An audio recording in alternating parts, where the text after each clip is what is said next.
Now, as a lot of us do the last of the Christmas shopping today and tomorrow as well, cybersecurity experts are raising concerns about internet-connected toys that could expose children and families to digital security risks. Online shopping has been growing year in, year out, and with that comes the risk from criminals.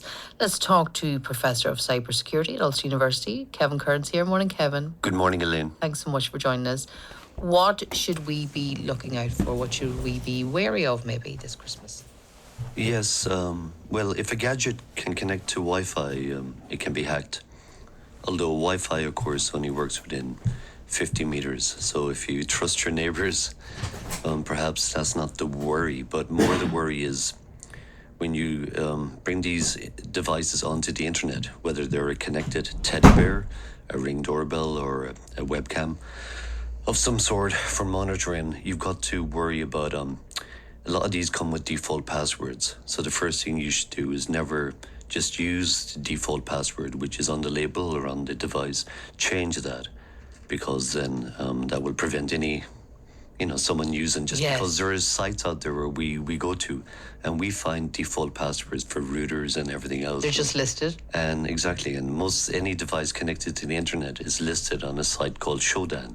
So we can find these, and I can go there and spend the afternoon looking through seeing people's homes through their laptop webcams, through their other cameras within their house as well. You can spend your whole day watching people who don't know they're online. Really? Totally. So again, just to watch that. But in any gadgets at all, the one thing I would give advice to is to be careful of chargers, especially any cheap chargers. Never buy secondhand ones, or not secondhand, but never buy cheap chargers, because they're a risk. The same way e-scooters are, the batteries. Again, just to be careful about a lot of these gadgets, again, with lithium-ion batteries, again, just to be there. But also to, again, our older people, again, if you're setting up a device for them, again, just, make sure that you set up correctly for them and warn them about scams, again. And this is the period where the scammers don't take a break, and again we get a lot of missed deliveries and go click here and pay the custom charges, whatever else. That those missed deliveries are especially potent at this time of year, because so many of us are waiting for important Christmas presents and then we rush to fix it because everyone is waiting for some kind of delivery, and you think that there's a problem and then you have lost money. So just to be careful, never rush out to and tell our elderly people as well, that you'll never be asked, for your, to gift vouchers or whatever else.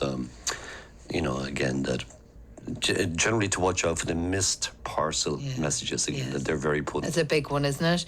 Yeah. Can I ask you as well about there's some warnings about unnecessary collection of data, because when you get some things now, it's it can ask like to sync to your phone, it can ask for location, it can, you might need to put, like if it's a fitness tracker, put health metrics in.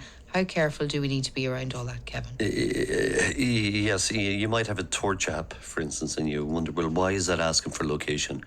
But most of us, we just click through everything. We accept everything, and we're kind of programmed to do that. Again, it's like the useless cookie pop-ups that appear, which the EU in its wisdom thought would help us all, that we just click through them all. Very few people have the time to read the terms of service and look for the privacy policy. Again, and our data is out everywhere. But ultimately, again, that everything, the cheaper the gadget, the more information we're giving away, really. That our smart TVs right now, they record most things that we're looking at, whatever else. You can turn that off in the privacy settings as well. But again, most gadgets, again, make their money from third parties, again, selling on our data.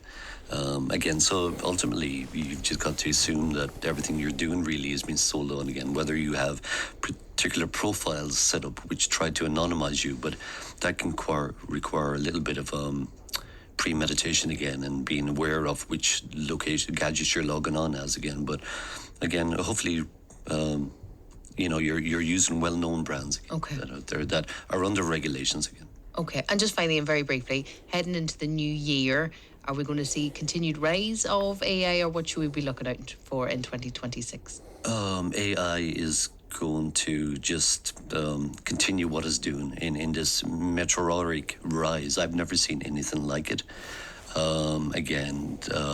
That and only a fool would predict what AI will do in the next few years again, because even the people who are very close to the ground, people working in computers like me for 40 years, have never seen a technology which has changed in IT and has so much potential than AI, that I literally am staring at the ceiling most nights when I discover more about what's capable and how it will change jobs, society. And it's not that everything is bad. It's just that everything will need to be freshly looked at. Yeah. In so many sectors that most of us and the people I follow really don't know where it stops, because we're talking about we have Einstein multiplied by 10,000 at our fingertips. And again, so the computers are programming themselves now. They're learning, training themselves. We have an intelligence that we've never had on Earth before. We have this intelligence that we can tap into. So, and literally, none of us really expected the breakthroughs that we've grown up with it, we've read about it, we thought, yeah, that's in the future, that's in 10, 20 years, we always thought. It's here now, here. this intelligence, and it's who wins. It's whether it's Google, which seem in a really good position now, but we're talking about months. That what we're seeing with the coding abilities, which everything is, that is doubling every 4 months. We're seeing a time scale we've never seen before. We've had a great time scale with this thing called Moore's laws, that every 18 months the number of transistors on a device double. And that's the brains of everything. And that's 18 months. Now we're seeing a 4-month thing with programming that we've never been here before. Okay. And again, that only if my predictions would seem foolish, even in a few weeks' time. Okay. Thanks so much, Kevin. Thank you very much. That's Professor of Cybersecurity at Ulster University, Kevin Curran, speaking there.